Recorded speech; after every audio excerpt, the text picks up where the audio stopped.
But really, when we look at this, I think there's a few things these two teams want. I think you want support playmaking. I think for Flamengo, you need to neutralize that top lane matchup where Royal Youth want to go hard up there. And Closer must be on a playmaking champion. If he is on something that scales, I don't think Royal Youth actually have the firepower early on to hold on against some of the fast playmaking of Strength.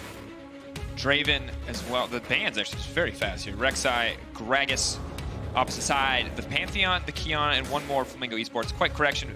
Team 1 did in fact make it out of groups. They failed to make it through the best of 5. Still, maybe Flamengo can be the difference makers, as we now see a potential Azir first pick. Lee Sin, though, actually immediately locked in for Closer. I like this a lot. Now, almost a mirror draft in terms of bans coming off the first time these two teams played when they were on the same sides as this. Royal Youth swapping out a Yuumi ban, though, for BRTT's Draven. He might not get to play it again this entire tournament after he used it to beat Royal Youth the last time these two teams faced off. And for Royal Youth as well, it is important to make sure they're holding their top lane pick. They don't want to blind something like the Renekton. Instead, make sure you can try and get a counter matchup, but that probably won't happen when the other side of the map is instantly going to be the mid lane shown with the LeBlanc. Mid lane is going to mean that Flamengo can save their 5th pick and make sure that is the one that puts Robo in a good matchup. Oh, the LeBlanc, and now the Nocturne locked in to follow. And a difficult position for Flamengo to be in with 2 comfort picks taken off the board. The Nocturne is an interesting one. Will not be able to generate the same amount of early impact, at least in theory, compared to a Lee Sin, but there is always options. Level 6, very powerful. Already, Flamengo are showing that they have the ability, especially to take control over mid early and then spread that out to other lanes with this power 2v2. In terms of killing top or bottom lane post level 6, as you said on this Nocturne. Could even look for more of a split push setup if LeBlanc is running teleport, and Nocturne, of course, is always going to give safety to someone like Robo in a side lane. Even if Robo is in a weak matchup, which I think he can get a counter pick for, you're always going to be able to have that semi-global presence of a Nocturne to back you up. It's just fantastic. It's punishing any kind of split push pressure. Thresh locked in now. I like it for Lucy. Had some fantastic plays in the previous games, but going up against the terrifying duo that is Xayah Rakan is a lot. I think it's going to be a win here for Flamengo on the bottom side of the map with the Thresh lock, and Lucy loves this champion. When Lucy is on playmakers, good things usually happen for Flamengo, and it also just is an added bonus that it is a good matchup up against the Rakan. Can even sometimes in later game situations force Xayah to burn her Featherstorm by just throwing out a hook too. So Lucy does have the ability to start off fights, and it feels like another very pick-heavy draft coming through from Flamengo. And now we see the focus from both teams. And as we enter the second ban phase, very clear that the LeBlanc, they want to secure an ideal matchup on the side of Flamengo. They're banning away the Lissandra, most likely will ban another mid laner. On the opposite side, taking Kai'Sa, the other S-tier AD carry, off the list. Have to see what BRTT goes back to. We've seen him play a decent amount of Ezreal domestically. The Sivir was his choice in the previous game. So BRTT needs to be on a marksman that can deal reliable, consistent DPS. I think the Kai'Sa removing that is very intelligent from Royal Youth. I look at other picks. You know, he went to the Sivir the last time these two teams faced off. I'm not a huge fan of BRTT on the Sivir. Maybe something like a Tristana, though, who could have some laning presence alongside the Thresh could be a strong choice for BRTT. A lot of pressure, but Tristana gets moving as well. But you got to try to match the scaling of Xayah at least to a certain degree.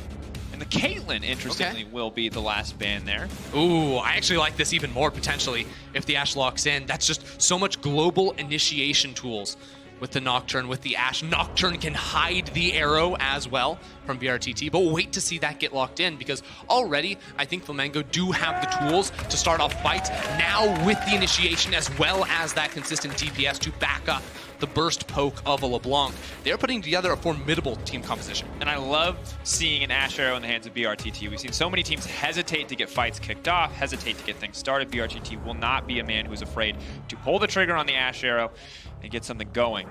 Downside is, though, if you make a mistake here, will be very punishing, because now we're seeing the likes of a Gangplank, very safe blind pick, likely to be picked up by Arma here, and this will make that life much more difficult if he lands the correct cannon barrage. So now Seal wants a winning matchup up against LeBlanc, because if you can control the 2v2 around mid, especially before Nocturne hits level 6, you will have the superior fight there and can then maybe move around the rest of the map. Vladimir would give them the late game scaling options if this was to go significantly later on into the game, but it wouldn't have that same ability to roam around the map. But the Twisted Fate absolutely does. I love this move from Royal Youth, because now with the Gangplank ultimate, with the Twisted Fate ulti as well, they are matching the globals of Flamengo, and they have the stronger bot lane fight because of that cannon barrage coming in.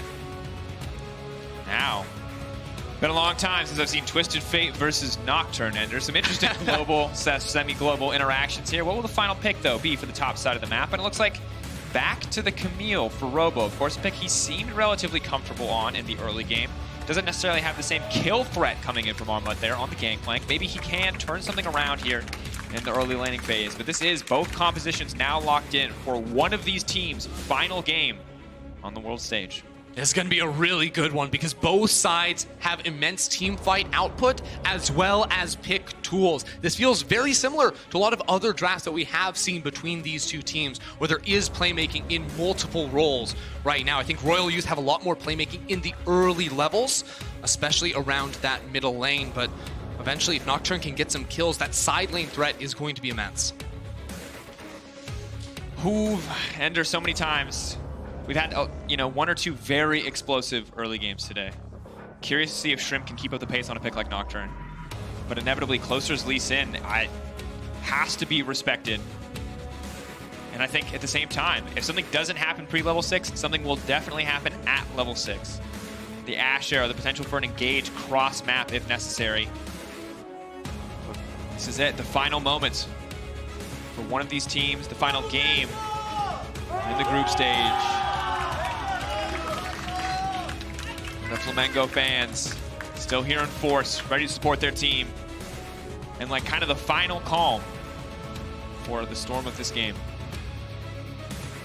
Loser goes home, Dracos. It's Brazil versus Turkey. Winner with a chance in the knockout stage to move into the group stage at Worlds. This is gonna be a bloodbath.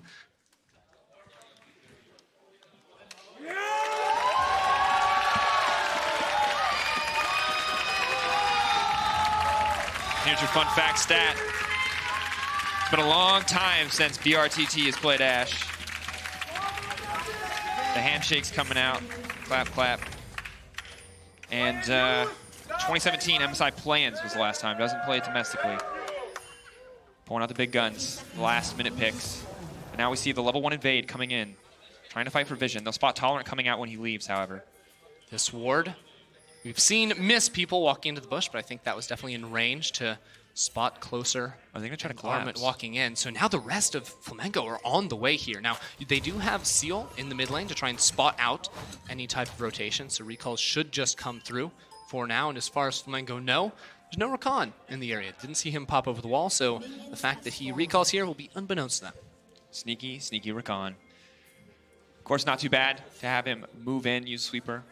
Look to deny some early vision, place down some early vision, will allow them to track the Nocturne in the early game, will make it that much easier for Closer to find some sort of early gank. And a lot of good setup on the map outside of the top lane.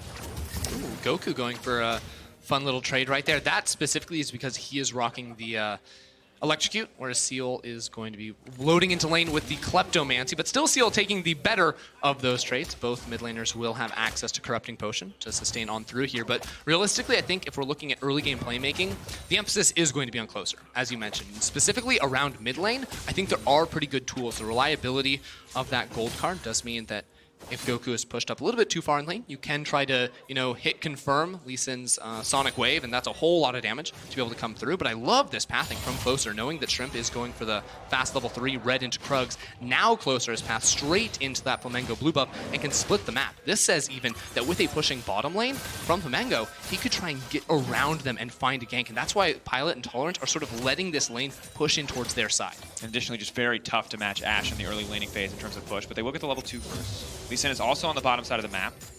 The level 2 now matched from BRTT and Lucy.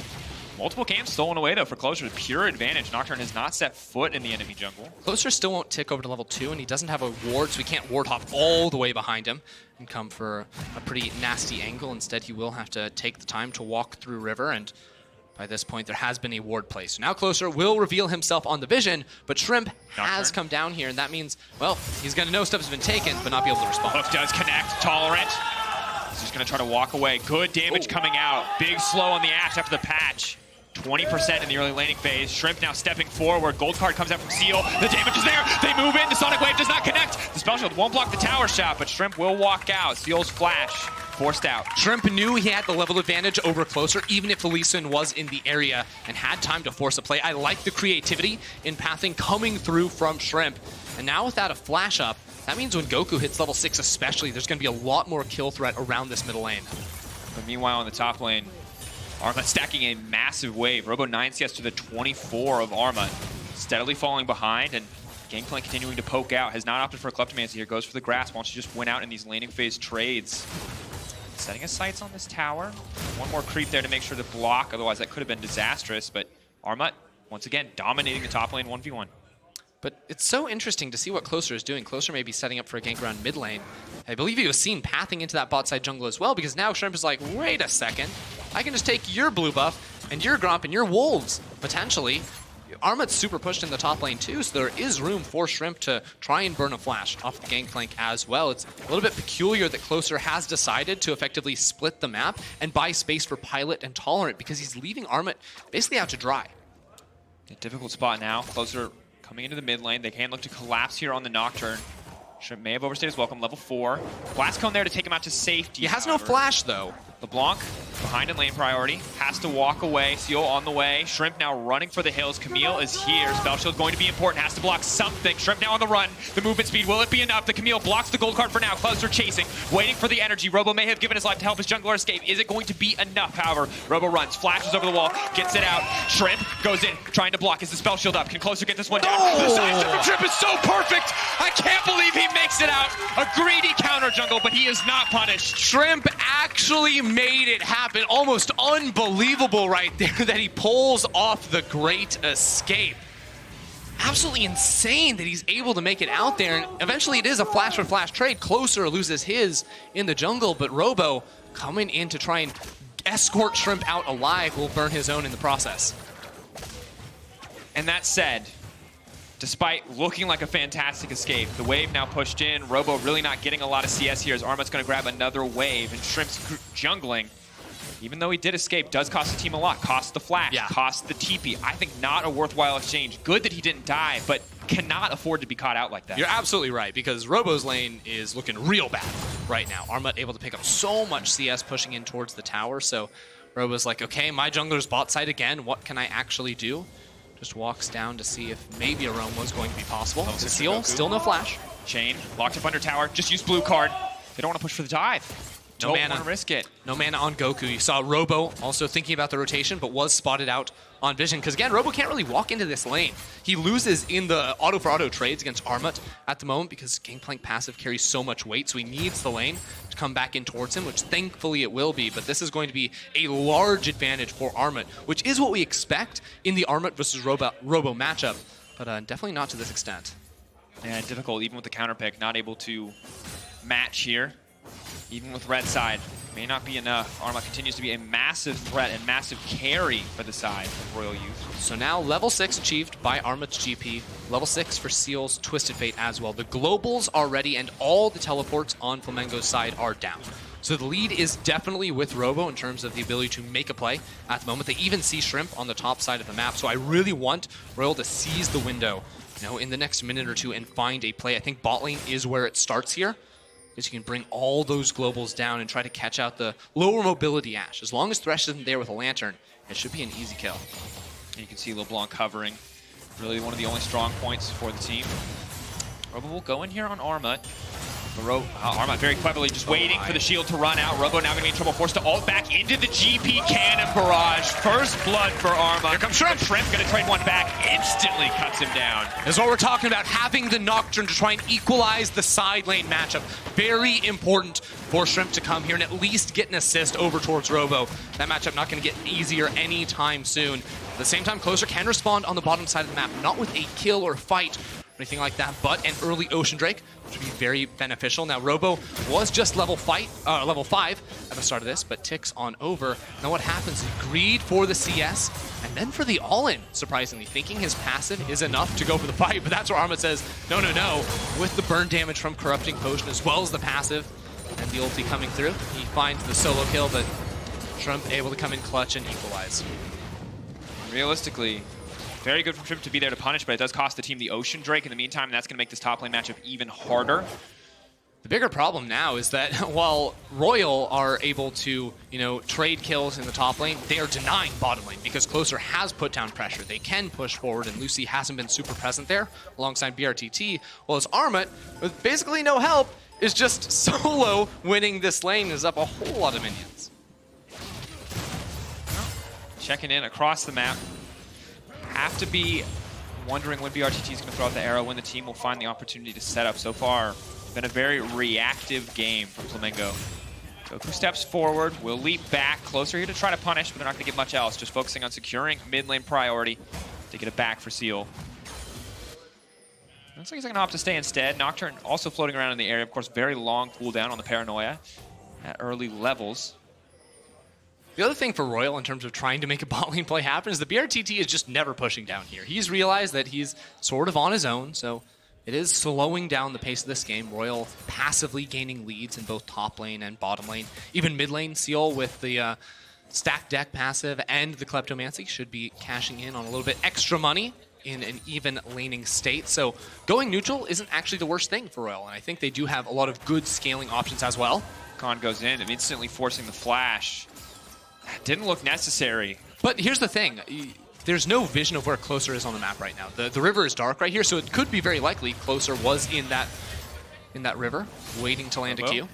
Going out, hook does connect. BRTT can go in on the recon. He's going to fire the arrow. Can he actually finish this kill off, though? Because Thresh is now in trouble. The heal has gone down. Pilot now running forward. That's going to be one. BRTT could be in trouble. The pullback hasn't even been used, but the Nocturne ult comes back to dissuade any aggression, and it's going to mean Armut's death on the top side of the map. A 1-for-1 overall. Trade. Twisted Fate. Oh! Now coming in, the gold card is going to connect. Robo needs to get out. Hookshot wall dive. Not available. He's going to get taken down. The kick into the wall just to seal the deal. Closer takes down Robo. A crucial response there from Seal, and RYL win out across the map. A straight-up 2v2 down bottom side, and then Seal coming in to turn things around up top lane. This is how the global comp should be working, and we see the play top side one more time because Robo very low, so Armut thinks he is safe. He also has his jungler in the area, sustaining up a whole lot, but the burst damage he can't quite compete with, and Robo able to go untargetable and stay alive for quite a while. But this is where Robo stays on top of the wave, tries to flash away, but you cannot escape. Even the vision from Destiny, meaning that Seal can land the gold card when Robo was in that bush. Yeah, Robo's going to be kicking himself for walking back into that creep wave. Closer has now started up the Rift Herald. Could be a valuable tool to break this open, and you can see on the top side of the map, Camille's now moving down to bot lane. A lot of CS going to be denied here. Hawkshot's been used. They know that this is happening. LeBlanc can step in. Nocturne can step in, but there's no ulti for the Nocturne. The gold card up and available for Seal. A lot of potential burst damage. They are just going to be able to secure this one. Shrimp's overstaying is welcome, and now the knockup's going to come through. LeBlanc not going to be able to make it out of this one. Goku goes in. The flash goes in as well. Shrimp now in trouble. The GP Cannon Barrage zoning him away. Kick goes onto the clone. Well placed by Goku. Going to back off, but RYL completely coming out on top in that matchup. GP getting more time alone to farm up because Robo is called up. His TP instantly used right when it comes off cooldown. Yeah, I think that clone just instantly teleported back. Goku broke out of range for that one, so came in pretty clutch to block the Sonic Wave there from Closer. Could have very easily been a kill for the Lee Sin. As you mentioned, though, the TP advantage going to be very pivotal, especially because when you consider having so many globals in one game, these two teams have huge cooldowns they have to play around. There, they're going to pull back. BRTT alive for now. Pilot stepping forward. Using the arrows, the box will buy them space, but that's a lot of blinking health bars. The rest of the team instantly collapsing onto the top side of the map. They're moving in. They're looking for those plates. Lee Sin's here as well, and the Herald is up and available. They might just be able to break this one down. That's the thing. Playing around those big cooldowns. Going to be able to cash in on some turret plates as well by summoning the Herald. Seal's ultimate going to be up very, very soon, and no matter what Lucy does, there's not too much you can do to keep this tower alive, even though the rest of Flamengo is trying to rotate on up here. This tower is definitely lost. Lucy, I think baiting, hoping to get something done, but the pings are coming out. I think that's just the wrong read from Flamengo. You know, they waste so much time rotating both Goku and Shrimp towards the top side of the map. There was opportunity, if they wanted to make a response play down bottom side. And yes, they can, kill this Herald, and RYL don't get a second tower potentially, but I don't think that was ever really going to be a possibility. At best, Flamengo could have gotten vision on Drake, picked up the Drake, looked for a gank down bottom lane, but instead they don't trade for anything, and now RYL have extended their lead for virtually nothing. Just an excellent position for RYL now to be in. And outside of mid lane and jungle, things are quickly getting away from them. You can see the CS lead built up by Pilot. Armut, of course, mid lane and jungle falling a bit behind, and things are going to get difficult. The Fed Zion, not something that you want to see. The utility from BRTT has not really come in handy quite yet. Not out of the game nearly, but the more ahead that they get, the scarier the Twisted Fate gets, and it's going to get a lot harder to make a lot of these pick plays. Luckily, they have Nocturne Ultimate, but Shrimp very much needs that to get anything done. Yeah, it's going to be hard, too, because I think that even if Shrimp is making a play, it needs to be with a numbers advantage, I feel almost. Closer has so much power in these close fights with that Dragon's Rage kick. Now stepping forward. Tolerant. And I feel like at any moment he can fish for a play. Use Pilot as a highway, try to jump his way into this one. The additional range afforded to Zion Rakan. BRTT, you can see playing a lot more respectful. It's not the Blade of the Rune King first. It's a bit of a bits and pieces towards his next item. Interestingly, he's opted to go for a bit of attack speed as well, but wants the Essence Reaver, it appears. Turret plating now fallen. Luckily, the Herald is already used. Shrimp now moves into the top side. GP, of course, can QSS a lot, or rather cleanse a lot. Will not just be able to get this Nocturne from off the on top. So Goku is on the roam right now. They were considering something, but Shrimp just being seen on that ward is going to doom this bottom lane. BRTT and Lucy must back away from this tower, so this will go down. And this is where, once again, I think Flamengo are late to the party. Shrimp can maybe steal away a blue buff, and now he's only just looking for the dive. Goku can teleport in if they wanted to make a play, but Armut is safe up here. He can clear away the waves easily, so because Flamengo weren't willing to instantly pull the trigger, now they continue to waste more time, and even if this dive happens and they get the tower, there's still going to be a Drake on the other side for RYL. Armut has cannon dive. He won't be able to get back under the tower, however. Just one tower shot. Armut now running the flea, coming out. Flamingo get nothing in the exchange. Now watch, Sail did have the Destiny available, so if there was an overstay on that top side of the map, he can always look for a response. The rest of RYL just grouping up, teaming up, taking down every single objective on the map. Now just two members of Flamengo, they're like frantically running towards this mid lane because this is going to take damage too. Taking complete and total control of this map. Snare will not even connect. Seal just prepping a gold card to buy space for the rest of his team to move in and start to pressure. 4K gold lead, 15 minutes into the game. RYL pulling further and further ahead. And the huge win for RYL here is they didn't even have to use any big cooldowns to make this happen. Armut used the Cannon Barrage to stay alive up top side, but Flamengo definitely spent more. All the playmaking tools for RYL are going to be up. Goku channels his TP to try and regain some control around this middle lane, but again, it's these big cooldowns that aren't being used to gain really anything. And it just, you talk about being late to the play, you talk about being late to the party, and it just feels like, I think the incorrect distribution of resources for the side of Flamengo. I think, you know, you've given enough to try to get Robo into this game. When he gets the counter pick and he's not winning lane anyway, I don't think your solution is to double down. I think you have to go bot and support BRTT, use the arrow, you know, chain stun the Xayah or the Rakan into a kill, because you saw Lucy and BRTT were close to finding that one, but they needed a little bit more to get them over the threshold. And now, because of that, it just feels like RYL are so comfortably far ahead that that play might not even be on the menu anymore. Yeah, it seems like Flamengo don't really, none of the lanes are going as they expect. You know, they committed to this 2v2 in the bottom lane and ended up losing. Robo, also the same thing happened up top side. Mid lane's the only one that's going about as neutral as possible. So their question is, where do we actually play around? Because they've been playing around Robo, but Robo really isn't that strong relative to the state of the game. So they need to be able to find their punches, and I think that a good factor into this is to actually switch up the lanes and bring their duo in towards mid, because now the threat of Seal and using his Destiny to either side of the map is much lessened. He can only really go into the mid lane, so you know a little bit more of the parameters of what your opponents can actually do, and while still I think even fights are losing ones for Flamengo, they can try to choose them a little bit more intelligently. And always the potential with the Ashe and the Nocturne to get something kicked off, to find that pick. Obviously very difficult to lock down a lot of members of the team. But the Twisted Fate seems like a vulnerable target they could look to exploit if they can find him. Lucy now stepping forward, trying to fish for the hook. Is going to connect onto Closer. Maybe that's going to be enough. They're trying to get this one kicked off. The arrow goes in. The TF is on the way in, but he's in the midst of the entire team. The paranoia comes out. They're buying time. They're pulling back. Lucy not going to get hit by the Sonic Wave. We're not able to get anything out of this exchange. The gold card connects. The hook connects as well. And now Lucy has to flash to safety. Closer goes in, and he gets knocked out on the opposite side. LeBlanc has to run for the hills. Goku going to get taken down. They move in. He's dead as well. Massive lead for RYL. Flamengo chose the fight, but again, it's not one with a numbers advantage because Seal immediately enters the fray. Now 5 members around this mid lane. This tower should belong towards RYL because they still have the threat to come around on the side. Kick up for Closer, ult up for Pilot. They can zone him away. Pulling the feathers back, trying to clear as much space. Tolerant. We're just stepping forward. Has to be very careful, though. Next wave should break this tower. Seal taking a tower shot, not ideal, but they're going to grab that tower. Continue to extend this lead. Robo just going to grab the scraps, clean up what Raptors he can. And this is just a very difficult game to watch for any CBLL fans out there. I mean, really the thing is, it's been so much more decisive from RYL. This is the first time Flamengo felt like they were the ones taking charge in this game. Unfortunately for them, because of the twist fate, they could just respond so instantly, and the way that the terrain is sort of structured here, Flamengo are split. They have 2 on the left, 2 on the right, whereas RYL are grouped up as a 4-man unit. So the second the fight looks like it's won for them, they can immediately beeline towards one of those directions, and there's no more fight left for the Brazilian side. That's really the struggle with fighting that area. They needed to pick and then get out. They could never take an extended fight. And just brutal. Because we went from 3K, 4K, maybe you can make an argument for those minutes, but this lead just continues to grow. And on the top side, though, we see a bit of a trade here. Robo trying to win the fight. Maybe he can get something done. Tower there to block, and they'll have to be very confident to go for this one. Barrel stacked. The rest of the team on the way in. Shrimp does not have paranoia, but he's trying to get here. Armut should be able to escape. Again, this is where we need to see Flamengo make it happen. Hook.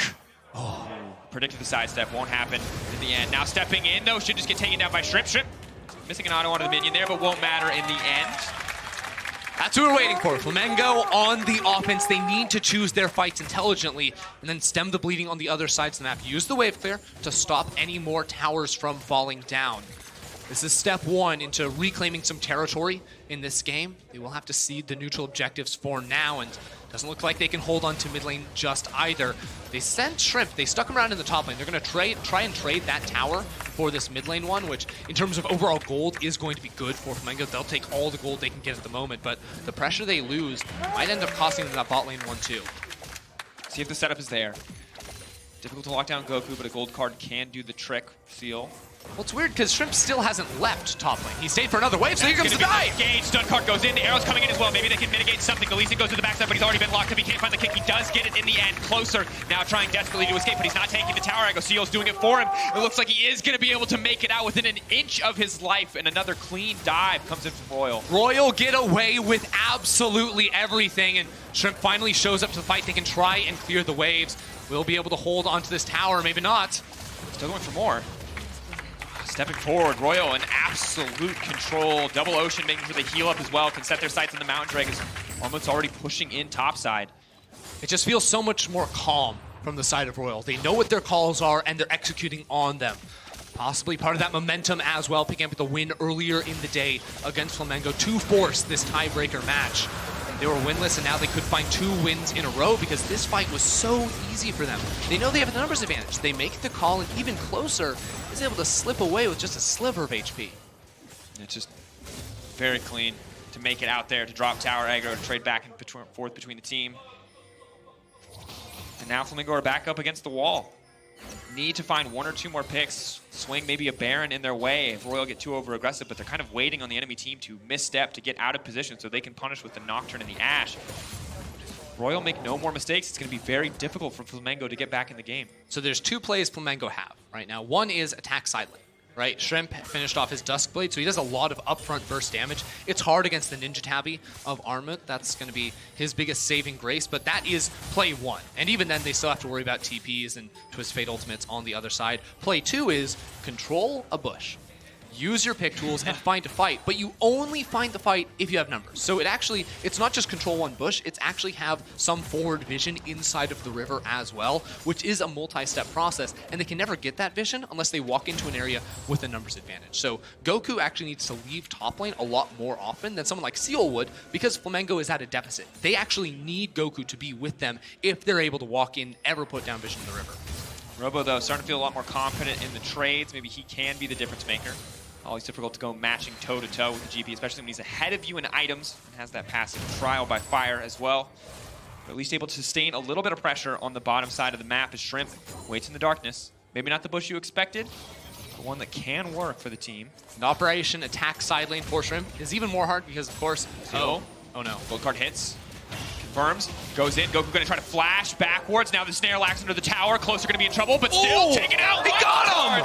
Are gonna get it. I can't believe Royal got away with that. Just barely, and Here Seal comes the goes TPS. in! Goes in, one more gold card. Now the support is gone as well. Royal absolutely dominating on the top side of the map. Royal are running over Flamengo, and it's through decisive shot calling and finding these fights. They knock down 2 members, but not willing to start it up just yet. Here goes the pick. Thundermoon exposed, potentially the weak point of the map. Can they get anything done? But he's doing so much damage. He goes golden. Shrimp tries to buy more time. Armlet's still alive. They're coming in. They're finding the kills closer. They turn it back. 5 dead in the end. Royal losing 1 in exchange. Everything falling apart for Flamengo as Royal beat them again and again and again. And now with Shrimp dead, Royal will turn their sights to the Baron just 23 minutes in. This is the objective they need to try and punch their way to the knockout stage. And 4 members taken down. BRTT, the only one left standing. This Baron, no chance to contest it. 9K gold advantage for Royal. 23 minutes into the game. And it was slow and steady that won them the previous matchup that brought them to this tiebreaker, but they are now playing at a breakneck pace here in their potential final game. And Royal were a team that I feel like no one has believed in for a long time. You know, coming into play-ins, people had high expectations for them. But even in the Turkish league, this was always a league dominated by names like Wolf, like Frozen, like Zaytnot in the bottom lane. And Royal were able to take down the legendary Supermassive, the team we've seen at Worlds and international events so many times, and make names for themselves. Because not a lot of people on this team you would recognize earlier. Now, once again, it is an opportunity with players like BRTT on the other side of the rift. You win this game, you have a chance to be remembered here for moving on and potentially having a chance to make it out of groups. On the opposite side, do not want to be the team that disappoints once again. Push in, coming in with the Baron buff. Royal looking to break down this top lane tier 2. This is one that I think Flamengo just have to give up. Fight instead for the inhib towers if possible. Look for that pick, look for that death rush. There it is, as you mentioned. Trying to hide in the darkness, look for a pick. It is desperation times for Flamengo. It's just about stalling now. Clear the wave as best you can. Ashe can do a decent job of it with Runon's Hurricane now complete. But not if you get chunked out by the minions themselves. This Pilot steps up aggressively. Now Royal can really split up for 3 lanes. Here we go. Doctor going in on the Twisted Fate. Should be able to find this kill. Spell shield's a little bit early, but it's not going to matter too much. Gold card comes in. Will not account for much. The rest of the team now trying to collapse. Robo has to be careful. Has to pull back. Goes golden. Tries a bit more time. GBL comes in now. It's Hextech Ultimatum now trying to leave as well. Getting out. Robo will be able to escape. The rest of the team now coming in. Almost teleporting in on the backside. The fight will stop for now. Camille backing. Shrimp retreating. Uh-oh. Very difficult. Can he actually make it out of this one? Oh, just barely. Flamengo get the kill and get out. This is what I meant by holding on, by stalling. Now just a minute left of that Baron buff. Probably gonna need another one before Royal can look to fully close out this game, but that's exactly what Flamengo are waiting for. Attack when Royal go for this split siege formation. When they're split 1-3-1, the opportunities are there for Shrimp. GP, though, uncontested currently on the top side. The TP coming in, trying to make sure that they can break open the base. One inhib tower will now fall. GP looking for a second. Goku can just find the snare. GP buying a bit more time with the stopwatch. The retreat now comes out. They burned a lot of the engage tool. Lucy now running away, but the gold card does connect, and that means Lucy goes down. Pilot now unstoppable. Royal pushing into the base. 4 members left standing for the side of Flamengo. Royal know all the spells are down for Flamengo for now. Just a few more seconds before they return. Royal with just 30 seconds left on Baron. They've got 2 inhibitors now. Minion waves being cleared out, but they don't look like they want to go away. Pushing in for a bit more. Are they going to play it a little more slow? They got 2 inhibitors. They could back off. They could look to play for the next Baron. They want to win. And they're stepping in. Pilot trying to clear this one out. Ulti comes in. Have to be careful. Goku ready to go in. They're taking their time, waiting for Shrimp to reactivate here. Where is Shrimp going to go? Shrimp is not reactivated. Goku dodged. Use it. They're just trying to clear the wave. Instead, they're just focusing on extending this game as much as they can. So close there from Goku, dodging away from the quickness. Double time there with the distortion. Now Seal, does he look for the play? Does he go for the port on in here? Minion wave is here. Baron just fell away, but they have a super to play around. It's going bot lane. They want 3 inhibs now. They wait for the minion wave to be there, and now they're on the towers, and Flamengo can't do anything. Coming in. Hook will not connect. Goku needs to retreat. A lot of damage. Robo now going in anyway. Needs to get out of there. The knockup does manage to connect. Robo now in trouble. I don't think he can get out of this one. That's going to be it. The retreat now coming out. Too little, too late. Closer steps forward. BRTT goes down. And Royal, from start to finish, dominate in the tiebreaker. They will take down Flamengo. They will shut down the CB-Law, and the TCL will move on to the bracket stage of the play-ins 2019 World Championship.